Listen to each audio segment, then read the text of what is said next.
Aujourd'hui, je reçois Éric Ferré et Patrick Guichard qui viennent nous parler de l'exposition qu'ils vont nous faire à la salle Mouriavaille. Bonjour. Bonjour, bonjour. Alors, le titre déjà? C'est un monde parfait. Un monde parfait. Pourquoi? Parce que vous exposez? Non, c'est pas aussi déjà c'est un titre assez humoristique et puis bon, c'est une espèce de constat sur la société, notre monde actuel, voilà. C'était le travail il lie par rapport à ça. Et donc, finalement, c'est assez ironique? Oui, c'est surtout ironique parce qu'on vit dans une société actuellement où il y a ce règlement de problèmes, c'est pas drôle pour tout le monde. Donc voilà, c'est un titre qui un petit clin d'œil. Donc c'est le contraire de la chanson Quel monde, what a wonderful world. Voilà, vous allez chanter aussi? Peut-être pas encore. Mais non, faut pas. On va commencer tout de suite. Je me mets au piano. Non, c'est un monde parfait parce que c'est aussi un monde en mouvement. Hein. C'est un monde qui bouge un peu partout dans les pays du Maghreb, qui bouge aussi à l'Assemblée nationale. Pour le mariage pour tous, c'est sympa. Il y a des échanges.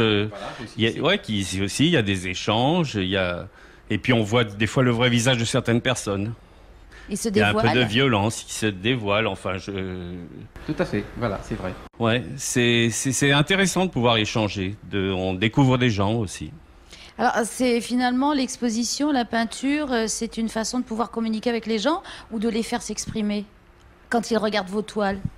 Disons, c'est un peu les deux. Quand déjà la peinture, l'art, à mon avis, c'est un lieu d'échange déjà. Un échange avec les autres artistes, notamment on fait une expo à deux, c'est aussi l'idée d'échanger chacun. Et puis échanger avec le public, faire participer, et puis proposer des idées, proposer une vision du monde. Voilà, un monde parfait, parfait ou non, chacun peut y voir ce qu'il a envie. Parce que souvent le peintre est seul quand il crée. Oui, c'est vrai que le peintre est seul, c'est d'où l'idée des expositions finalement, d'accord? C'est pour justement après, nous on reste pendant des semaines et des semaines enfermés dans notre atelier, devant notre peinture ou notre sculpture, et là c'est l'idée justement de partager ces moments de solitude, finalement les faire partager à tout le monde, quoi, à travers nos toiles, notre expression.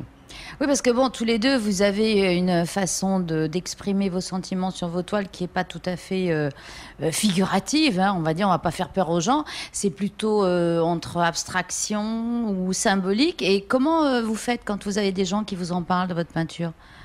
On essaye de se faire comprendre sans en parler déjà, parce que je trouve que c'est très important de laisser libre cours à l'interprétation, même si des fois, moi je pense que je vais mettre quelques petits textes pour expliciter, et puis pour accompagner plus la peinture que l'expliciter. C'est le côté pédagogue, ça? C'est aussi le côté pédagogue, puis c'est le côté aussi humour. Je vais essayer de mettre des petits textes pour titiller un petit peu plus le regardant, le spectateur.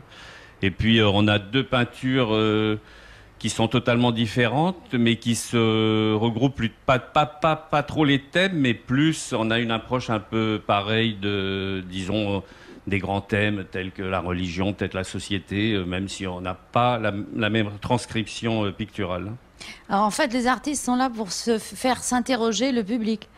Ben oui, voilà, disons qu'on a par rapport à notre sensibilité à travers nos productions, on est là aussi pour se poser des questions. Moi, personnellement, dans mon travail, moi, par contre, il n'y aura pas de texte, ce genre de choses, c'est assez explicite. Tu sais pas écrire? Je sais pas si je sais pas écrire, mais c'est vrai que c'est assez cette exposition, c'est ce que j'ai proposé, c'est malgré tout assez explicite. Hein, c'est des problèmes liés à la société ici ou mondiale. Donc à chaque fois, il y a peut-être point d'interrogation, et chacun peut y voir ce qu'il a envie et adhérer ou non à ce que j'essaie de faire passer.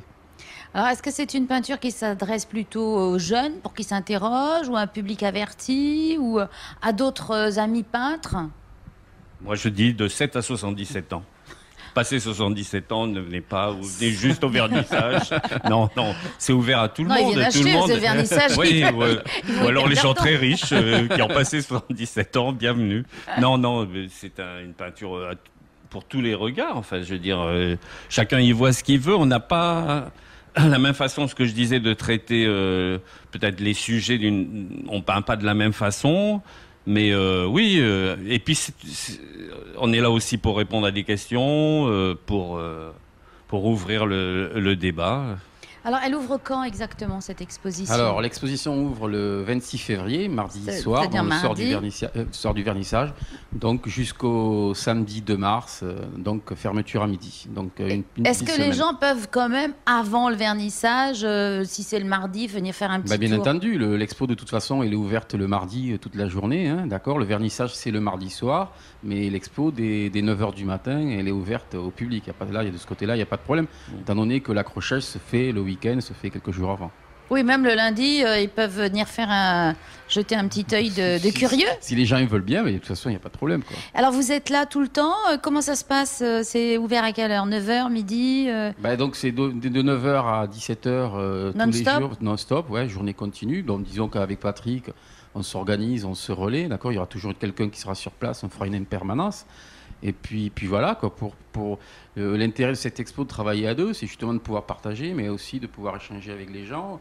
Malgré tout, l'exposition, nos deux peintures sont complémentaires, d'accord. Donc c'est assez différent, mais dans l'ensemble, c'est quand même complémentaire. Donc, mais est-ce que chacun peut parler de la peinture de l'autre quand il est absent?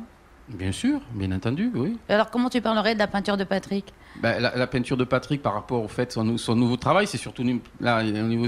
Ce que j'ai pu voir, c'est au niveau de sa technique, travailler sur l'acier, travailler sur la soudure, la couleur, les papiers dorés. Donc voilà, il travaille pas mal sur la matière qui est relativement intéressant.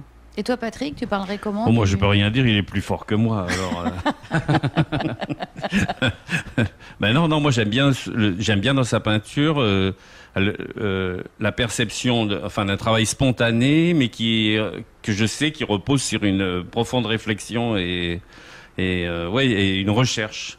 Ce que j'aime, c'est ce côté spontané, et j'aime bien aussi les supports qu'il utilise, parce que le support a une importance aussi dans la peinture. Lui, il va beaucoup travailler sur des bois qui ont été soit des bois flottés, des bois qui ont vécu.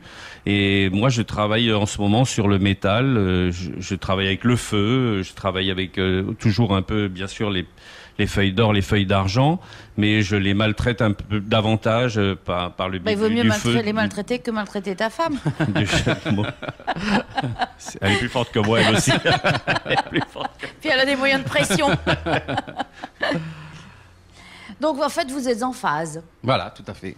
C'était l'intérêt aussi de faire une expo à deux. Et est-ce qu'il y a des jeunes qui vont venir vous voir, des écoles, bien sûr, moi j'espère. J'espère que, bien sûr, l'exposition est ouverte à tout public, comme il disait Patrick tout à l'heure, hein, les petites écoles primaires jusqu'aux lycéens, voire les universitaires. Moi, déjà, je sais que j'ai des classes qui vont venir, donc voilà, quoi. Donc effectivement, dès qu'on a la possibilité de faire voir aux jeunes, à chaque fois que je le dis, je le répète à toutes les expos qu'on fait, les jeunes d'aujourd'hui sont les artistes de demain. Donc à partir de là, il y a peut-être aussi un manque au niveau des écoles ici qui ne viennent pas systématiquement voir les expositions et rencontrer les artistes. Oui, c'est vrai. Mais aussi, c'est vrai que l'expo elle est de telle courte durée. Les écoles, c'est assez difficile pour s'organiser, pour faire c'est toute une difficulté. Et puis ça revient cher aussi, quoi. Il faut les déplacer. Bon, c'est vrai qu'il y a des écoles qui sont juste à côté, je les citerai pas, mais il n'y a pas au fait tout ça. Voilà. Des écoles qui sont juste à côté, lycée Gauguin, qui pourraient venir sans occasionner des frais. Oui, s'apercevoir que les peintres ne sont pas tous morts. Voilà, tout à fait. En plus. Parce que dans l'imaginaire souvent des enfants, c'est toujours Bon, écoutez, on se donne rendez-vous déjà pour les curieux à partir du lundi 25 et le grand jour, c'est le mardi 26, donc jusqu'au samedi 2 mars. 2 mars, voilà, tout à fait. Voilà, le lundi, ils peuvent venir pour nous aider à accrocher. Voilà, s'il y a des gens qui ne savent pas quoi faire lundi, ils peuvent filer un coup de main. Non, ils peuvent toujours passer, oui, on sera là. Mais il n'y aura rien à boire. Quoi que vous connaissant, c'est possible. Il y aura de l'eau. Ça, on verra bien, ouais. Bien, merci Eric, merci Patrick. Merci à tous. Vous écoutez Taoui FM.